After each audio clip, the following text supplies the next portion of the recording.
Hello, good evening everyone. Mayong gabi diha sa tanan. So sa tanang mata pa karong orasa, sa nang orasa ron alas 11. So today is Sunday, happy Sunday. So nakasimba na bang tanan? So nakaselebrate na bata sa kamaayo sa Ginoo, kauban ang uban nga tumutuo diha sa Ginoo. So karon na ika-day 335 sa ato ang devotional, bedtime devotional. So, ang atong topic is see the good in others. Ang word na sa 1 Thessalonians chapter 5 verse 15 nga nag-ingon, see to it that no one repays evil for evil to anyone, but always pursue what is good for one another and for all. So, let us pray. Father God in heaven, thank you Lord God for your word. May you bless your word, Lord God. Ikaw magahatag og pagsabot, Lord God. Open our hearts, our minds, Lord God. Baguha kami, Lord God. Aron kami makasabot, makahibalo sa imong kabubuton, ug amo kining ma-apply sa among kaugalingon. Lord, fill us with your Holy Spirit. Guide us, Lord God. Tanggala, Lord God, ang mga babag, Lord God, nga dili kami makadayeg diha kanimo. Tungod kay ikaw ang Ginoo, ikaw ang hari sa among kinabuhi, among ihalad diha kanimo, amo ang oras, Lord God. Ang karong higayuna para sa pagtuon aron molambo kami sa among pagtuo diha kanimo. Lord, mahigistorya ka namo pinagi sa imong mensahe, sa imong pulong, Lord God. Open our hearts, our minds, Lord God, nga modawat sa imong pulong o kami makakat-on o molambo kami sa amuang pagtuo diha kang Kristo. Dalaygon ka, Lord, sa katapusan sa pangalan ni Jesus. Amen. So, see the good in others. Today is the Today is the last Sunday of December ug today is the last Sunday of year to 2024. Today is December 29. So 2024. So God is good. So hangtod sa kahangturan ang Ginoo maayo. So bisag unsa pa ang ato ang ah na experience or ato ang natubang karon ng mga challenges atong kinabuhi, God is already good. God is always good. So, see the good in others. Do you ever make mistakes? Of course you do. Of course I do. Even if you're a very good person, you're bound to make a mistake or two. Everybody does. So, maski unsa ta ka kanaming mingita nga follower, committed follower ta kining atong pagtuo kang Kristo. Dili na siya nga atong kinabuhi perfect. We make mistakes from time to time pero wala ta nag kuan diha, wa ta ah ning stop diha. So when you do something you shouldn't have done, here are some things you can do. So kung natay nahimo, so first is apologize to the people you've hurt and ask for their forgiveness. Second, fix the things you've messed up or broken. Third, don't make the same mistake again. And fourth, ask God for His forgiveness, which, by the way, He will give to you instantly. Fifth, get busy doing something you can be proud of. And last is don't be too hard on yourself. Even if you made a mistake, you're still a very, very special person. So even nga we make mistake, usahay magud ang una natong di ta makadawat nga sa mga atong sayop is usay atong kaugalingon. So we need also to forgive ourselves so that we can forgive others nga nakasalas ato or kita pod mga itagpasaylo sa mga tao nga ato pong napasakitan. So see the good in others.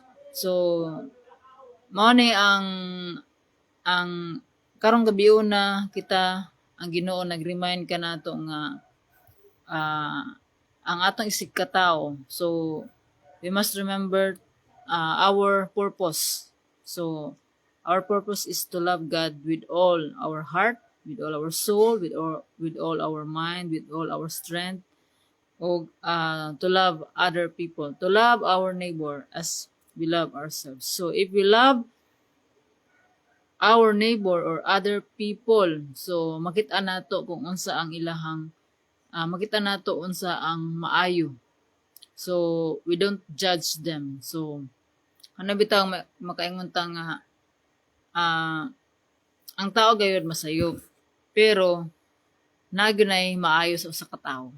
So dili ta moingon dayon nga kana nga tawo kuan na gyud na siya, di na gyud na siya magbag-o. No. We have always have the chance to do good, kana bitang see the good in others. Because God is good and His creation is good and we are His creation, so we are good. But because of the environment, because of the sin, so na-distort ang ato ang image. We are created in the image of God. So unsa man ang creation sa Ginoo, maayo or dili? Di ba maayo? So kita nga gi-create sa Ginoo maayo. So same ra pud na sa ato ang isig katawo. Ang atong isig katawo maayo na. But because of the environment, because of the sin, ang upbringing mao na nga na distort ang image sa katawo. So we are created in the image of God. So kini nga nga nasa inyong atubangan sa screen, sa pikas ng screen sa inyong cellphone, creation ni sa Ginoo. So we are created in the image of God. So di nila man ko. So we are good. Kung pangutan-on kas kung imong pangutan-on nimo ang imong kauban pangutan-on nga maayo ba ko nga tao. I am good because God is good, but because of the sin because of ang sala nga nisulod sa tao, and because of our flesh, so mao ni nga ang atong image na distort, wala na mao na nga Jesus come down from heaven to earth to restore our image nga maayo. So dili ta maingon sa tao nga atong isig ka tao nga di ta mo judge by his appearance kung unsa ang kuan. So atong ilhon ang usa ka tao. Di ta maingon nga kung daotan na siya, daotan gud siya, because there's always a good in every person. Miski daotan na siya nga, miski paminaw na to nga daotan na siya nga tao, pero mohatag ya po nagmaayo. Maayo mga butang sa iyang mga anak. Di ba? Ingon sa pulong sa Ginoo, masika tong mga daotan, muhatag ya po og mga maayong mga butang sa iyang mga anak. So naatay maayo, because maayo nga kuan sa ato ang kinabuhi, because ang Ginoo naghimo kanato nga maayo. Because we are created in His image, in God's image. So magi nato ang di nato na kuanon mao na nga usahay man good kanang dili ta magtuon sa pulong sa Ginoo, so wala tay makatunan nga ang tao gi-create in the image of God. Naipangutana nga kana nganong katong mga kulang-kulang nga mga tao, ba? Ako kompleto man ko. I am complete in physical. Nay mata, nay dulonggan, nay baba, nay ilong. So kompleto ang ako ang physical nga body. Pero ngano man datong naay toy mga kulang-kulang nga mga tao. Unsa man to sila? So naabay maayo sa ilaha? Yes, naagyapoy maayo. Kay tungod sa tanan nga mga panghitabo nga gialaw sa Ginoo sa atoa, mao na siya usa sa effect sa kanang distorted image sa tao. So naa na tay mga pagkukulang, naa na mga incomplete nato nga in physical. So mao na nga Gialaw na sa Ginoo nga may tabo to reveal his power. So dili ta kung perfect na ang tanan, dili ta mo tawag og Ginoo, makaila pabaka ta Ginoo kung naana ka nato ang tanan. So dili. So mo na nga naay wala tag himo nga perfect because God wants us to be in a relationship with him. So God wants to kuan nga natay intimate deeper relationship with him. So mo na ang gikinahanglan sa Ginoo kanato ang ato ang pakigrelasyon kaniya. So mo ni nga sa ato ang kung okay ang ato ang vertical nga relasyon sa Ginoo, so ang ato ang relasyon pud sa atong isig katawo maayo pud. So we can see the good in others. O kung makita nato nga maayo ang usa ka tawo, basin pug kung ang ato ang pag-respond sa usa ka tawo in a good way, in a Christian way nga naay gugma, basi ka na nga tawo mausab. Wata kay bawo, there's always a reason for everything. So mo kini nga sa in God's economy, ang tanang mga butang walay malas, walay swerte. Ang tanang mga butang adunay katuyuan ang Ginoo to build our character. To build our character, to build our kanang ato ang mga pagtuo, to build our character and our faith in God.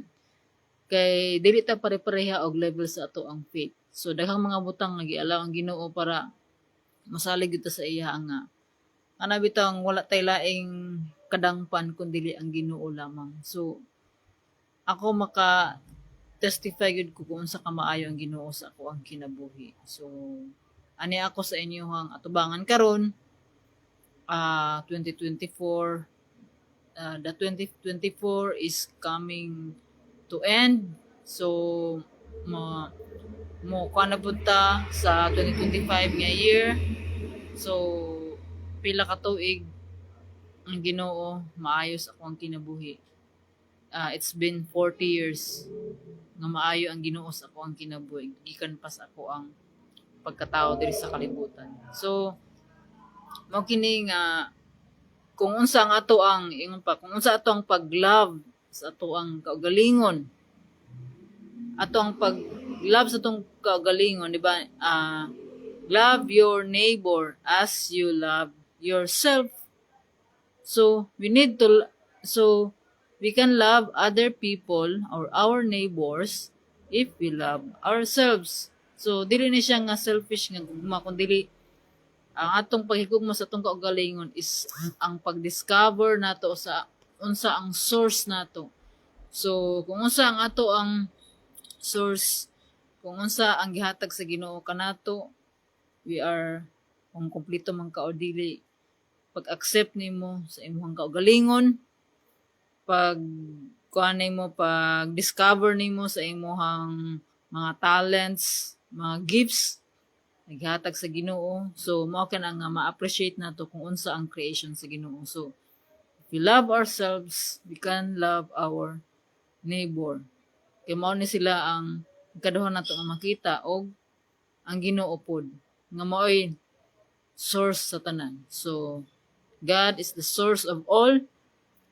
Ang atong makita sa atong palibot, resource ra na siya, resources. Muna gitawag nga resources because the source, the ultimate source is God. So if we truly understand the love of God sa ato ang kinabuhi, maski ang usa ka tawo nga nakapasakit sa atoa, nagihapoy kaayuhan nga atong makit-an kanila because God created them also. So ingon sa pulong sa Ginoo, dili ta mag-judge. Dili ta mag-judge, but we can speak to them in gentleness, with gentleness and love. So ipakita nato ang gugma nga gikan sa Ginoo. So ang Ginoo may magtabang kanato. Mao na pag nato bakig pakigistorya nato sa abang mga tao nga makita nato ang pagkamaayo sa ila og ila pong ma-build up pod ang ilang kaugalingon og ilang og nga ilang makit-an pod ang Ginoo sa ato ang kinabuhi basin nga mutuog mosalig sila sa ato ang Ginoo. So makaingon ta nga dili gyud minta nga usara ato ang Ginoo. No, daghan tag dili ta pareha og Ginoo nga gituohan tungod kay daghang mga butang nga pwede natong kung unsa ang mga butang or tao or mga kanang mga idols nga gihimo natong una sa ato ang kinabuhi mao na siya ang atong Ginoo.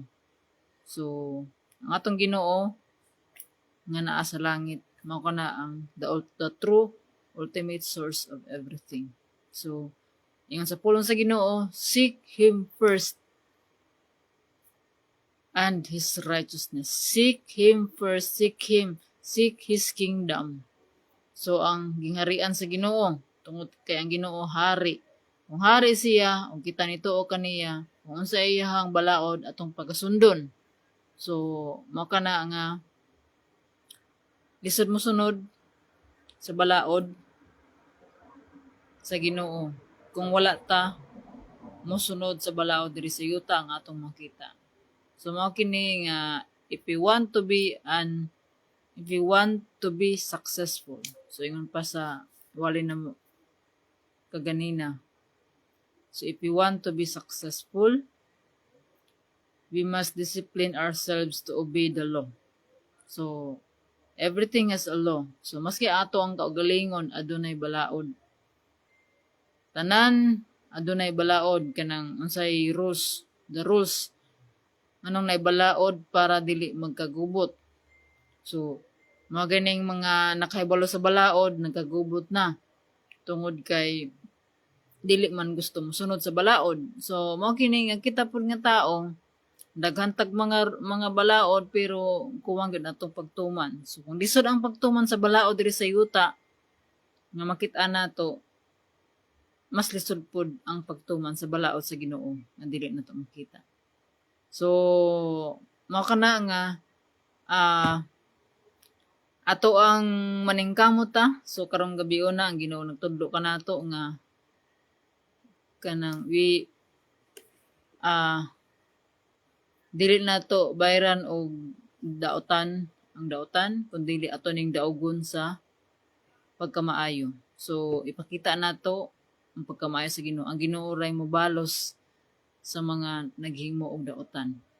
Dili ato ang pag-judge kundi ang Ginoo lamang. So ang ato ang purpose is to love our neighbor, to love other people. So kung wala ta nakahibalo kung unsa ang mga tinuod nga istorya, so we must continue to do good in others. So dili ta moundang masikat ang mga tao nga nakapasakit ka nato. Just do what God wants us to do. So ingon sa golden rule, the golden rule is do to others what you want others to do to you. So kung gusto nato nga makit-an pud nila ang maayo sa atoa, mao pud atong buhaton sa ila. So kining tanan may tabo kini mahimak ma-apply nato kining tanan pinagi sa tabang o grasya sa Ginoo. So di gyud ta nga kanang maghimo tag ato-atoa our own strength because we will always fail. Success ta diri sa kalibutan pinaagi sa tabang sa Ginoo. So to God be all the glory. So let us pray. Father God in heaven, daghang salamat Lord for your word. Thank you Lord God for your message Lord God to see the good in others. Nga maski adunay mga mistakes, mga failures, mga hurts Lord God sa among sigkatao Lord God. Kung naama mi napasakitan Lord God or nakapasakit kami Lord God, help us Lord God to see the good in other people. Nga pinaagi og makahatag pud mi og kaayuhan pud sa sa mga tao, Lord God, nga nasa among palibot. Especially, Lord, those people, Lord God, nga nahimong difficult sa amo ang kinabuhi. Lord, aduna kini purpose ang tanan. Tabangi kami, Lord God, nga makakat-on kung sa imong gitudlo kanamo matag adlaw, Lord God. Especially, Lord God, nga imong gialaw nga mga tao, Lord God, sa amo ha, Lord God, to mold us, to build our character, and to build our faith. Lord, ikaw ang Ginoo, Lord God, nga mao'y magapalambo kini nga mensahe, Lord God, sa mga tao nga naminaw, Lord God. Ikaw ang Ginoo, Lord God, nga may magapalambo kanila sa ilang kinabuhi. Dalaygon ka, Lord. Salamat, Lord God, sa imong pag-uban kanamo gikan sa pagsugodan tungod sa pagtapos. Kining tanan, Lord God, among gipasalamatan. Tungod kay ikaw ang Ginoo, ikaw ang ultimate source sa tanang butang. Maghari ka, Lord God, ining kalibutan, Lord God. Sa matag usa, Lord God, maghari ka, Lord God, sa matag kasing-kasing nga madinawaton sa imong pulong. Dalaygon ka, Lord, ang tanang dungog, himaya ug mga pagdayeg kani mo lamang amahan nga naa sa langit. Ang tanan, Lord, ang magiampo sa pangalan ni Jesus. Amen. So, may gabi, maayong gabi, good night, God bless, and see you tomorrow. Bye.